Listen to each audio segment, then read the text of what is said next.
तरफ रियासत में इख्तियार पर रहने वाली कांग्रेस पार्टी के कायद राहुल गांधी जमहूरियत को बचाने की बात कर रहे हैं, तो दूसरी तरफ रियासत में बरसर इख्तियार कांग्रेस पार्टी के कायदीन सहाफ़ियों पर, जर्नलिस्टों पर हमला करके जमहूरियत पर हमला कर रहे हैं।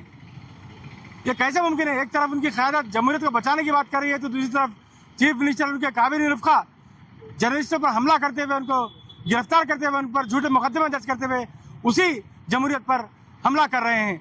हम इसको बर्दाश्त नहीं करेंगे।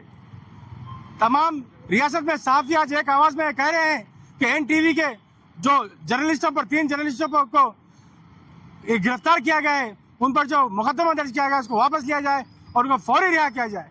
मैं Telangana Urdu working journalist federation की जानिब से ये डिमांड करता हूँ कि फौरी तौर पर NTV के जो जर्नलिस्टों को गिरफ्तार किया गया उन्हें रिहा करे, वरना हम तमाम जर्नलिस्ट तंजीमें मिलकर रियासत गिर मुहिम चलाएंगे और हुकूमत को घुटने टेकने पर मजबूर कर देंगी।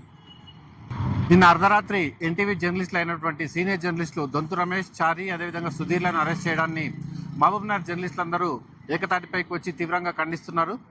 ఏదైతే కథనం ఎన్టీవీలో ప్రసారమైందో ఆ ప్రసారమైన కథనానికి అంటే సంబంధిత వ్యక్తులు వాళ్ళ యొక్క వ్యక్తిత్వం, వాళ్ళ యొక్క ఆన్సర్ను కూడా చెప్పడం జరిగింది.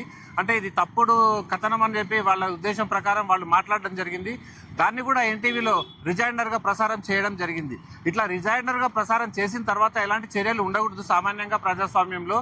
కానీ ఇట్లా రిజైండర్ ప్రసారం చేసిన తర్వాత కూడా ఎన్టీవీ రిపోర్టర్లను అరెస్ట్ చేయడం చాలా తీవ్రమైన అంశంగా భావిస్తున్నాం. ఏదైతే నిన్న ఇక్కడ వచ్చిన కథనాలపైన సిట్టును ఏర్పాటు చేయడం జరిగింది. నిన్న మధ్యాహ్నం ఈ సిట్టు ఏర్పాటు చేసినట్టుగా ఏదైతే వార్తలు బయటకు వచ్చాయో, అదేవిధంగా అక్కడ వచ్చిన సర్కులర్ కూడా కనిపించింది. సిట్లో ఉన్న వాళ్ళు 8 మంది ఛార్జ్ తీసుకోవాలి. ఛార్జ్ తీసుకున్న తర్వాత వాళ్ళు ఇన్వెస్టిగేషన్ చేయాలి. ఇన్వెస్టిగేషన్ చేసిన తర్వాత నిజంగానే అక్కడ ఎన్టీవీది కానీ ఏదైనా మరే ఇతర మీడియా సంస్థది కానీ తప్పని తెలిసిన తర్వాత వాళ్ళు నోటీసులు ఇచ్చి నోటీసులకు జవాబు సక్రమంగా లేని పక్షంలో అప్పుడు ఫర్దర్ స్టెప్ ఉండాలి. కానీ అర్ధరాత్రి ఒక దొంగలను నేరస్తులను అరెస్ట్ చేసినట్టుగా ఎట్లయితే అరెస్ట్ చేశారో ఇది చాలా తీవ్రమైన అంశంగా మహబూబ్నగర్ జిల్లా జర్నలిస్టులు అందరి పక్షాన భావిస్తున్నారు. అర్ధరాత్రి ఎన్టీవీ రిపోర్టర్లను అరెస్ట్ చేసిన విధానాన్ని మహబూబ్నగర్ TUWJIJU పక్షాన మేము తీవ్రంగా ఖండిస్తున్నాం. ప్రజాస్వామ్యంలో 4వ మూలస్తంభమైన మీడియాని ఈరోజు పూర్తిగా కూల్చివేసేందుకు కుట్రలో భాగంగానే ఇలాంటి అరెస్టులకు ప్రభుత్వం పాల్పడుతుంది. ఈ జర్నలిస్టుల 41 CRPC నోటీస్ ఇవ్వడం కానీ, సుప్రీంకోర్టు గైడ్లైన్స్ ఫాలో కాకుండా అర్ధరాత్రి ఇళ్లకు జొరబడి ఈరోజు భావ ప్రకటన స్వేచ్ఛ హక్కును కూడా హరించే విధంగా తెలంగాణ రాష్ట్ర ప్రభుత్వం ప్రవర్తించింది.